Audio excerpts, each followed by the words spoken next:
Besides Dan Pena, whose primary sort of appearance seems to be yelling at people. Yeah. What are some of your other popular guests from the show? Yeah, I've had certain guests and they changed my life, and so the story of London Real is like literally my life changes by who comes in the door.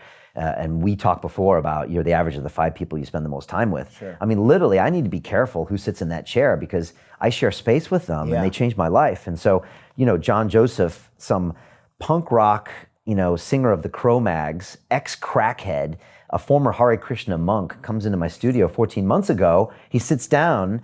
4 months later, I'm in New York City, and like he's, in a pool with me, ripping my goggles off, telling me I'm going to run an Ironman race, and like on a plant-based diet. And then 3 months later, I'm doing it. Like that's a little dangerous. Yeah. So that happens. Dan Pena comes in here, $50 billion man with a castle. I'm like, what are you, a Bond villain? This is too much. Yeah. But he ends up showing me that I could have done more with my life and pushes me out of my comfort zone. And sometimes he's wrong, and I got to tell him fuck off. And sometimes he's right and I can go harder. So he's had an effect on my life. And I end up making movies with the people that really do.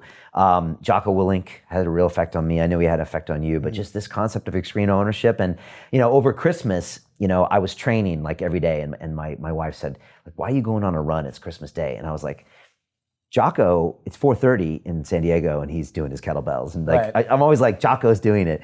And so Jocko walks the walk and talks the talk, and it's great being around a guy like that and thinking about this concept of extreme ownership. And it's funny, I had Jocko, we had our second episode with him and we had him on the HMS Belfast, a big warship here in London, and we're talking to him.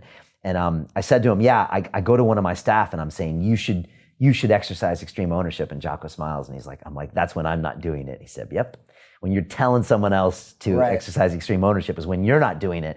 So again, Jocko's about the battle with your own brain, and it's a theme I have with a lot of people on as well. So Ido Portal, the movement guy, made a movie with him because he's like the body is the mind, and he uses the body as a way to really question a lot of things that are going on in your head and to try to go into your body and find out what's going on in there. Where is that consciousness? So that's a big thing. And then Dorian Yates, our most watched guest of all time. Yeah, he's got, your episode with him has got something like 1.7 million views. I think in total he's been watched 5 or 6 million times. And we did a movie about him as well, our first documentary film. And the reason we started doing films is because, look, 2 guys sitting in leather chairs, talking for 2 hours, like you can do a lot with that. But I was always thinking it's not going far enough. And once I started broadcasting for a few years, I was like, why am I doing this? Like, I really think these conversations are important. I think we need to really get people thinking differently. And I was like, we can only get so far with 2 guys in leather chairs. So I was like, let's make a movie. Let's turn the chairs into metal. Yeah, and so we got out of the studio. I went and flew down and saw Dorian, and he walked me around, and we talked about, we did yoga on the beach, and we talked about his past. And here's a guy that was Mr. Olympia for his whole life, and then it's over.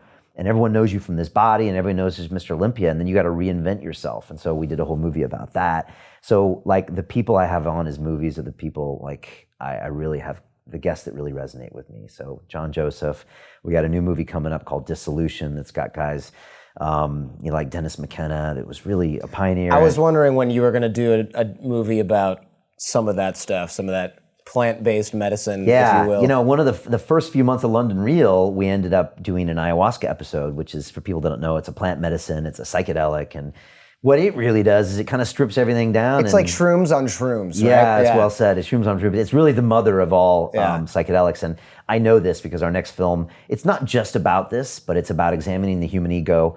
Why do we do the things that we do? And Terrence McKenna, he's now passed away, brother of Dennis McKenna, who's been on a guest many times. He said that everything, all the problems in this world can be traced down to the human ego. And whether it's the way we treat the environment or this tribalism that we see coming out with like these kind of dictator-like governments, and we hate you, and groups that hate each other and abusing, species of animals and environments, like what's going on here? Does it all come down with our own ego?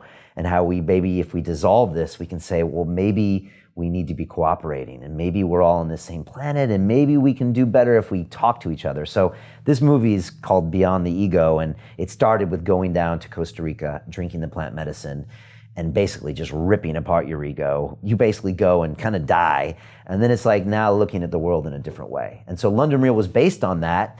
Then I went into this whole nother mode of putting on suits and going to see Dan Pena, the $50 billion man. But at the same time, I'd like to think we're still putting out messages that are about questioning your own values and like your own dogmas and why are we here? And aren't we really here to kind of come up with a better solution and kind of evolve to a higher level of consciousness and maybe help each other out? Because like whether it's Shep Gordon or Dorian Yates or Ido Portal or John Joseph, all of these guys at the end of it say, Shep Gordon says, be of service. Dorian Yates says, we are all one. They all say, like, we're all part of this together. And ultimately, we have to give something back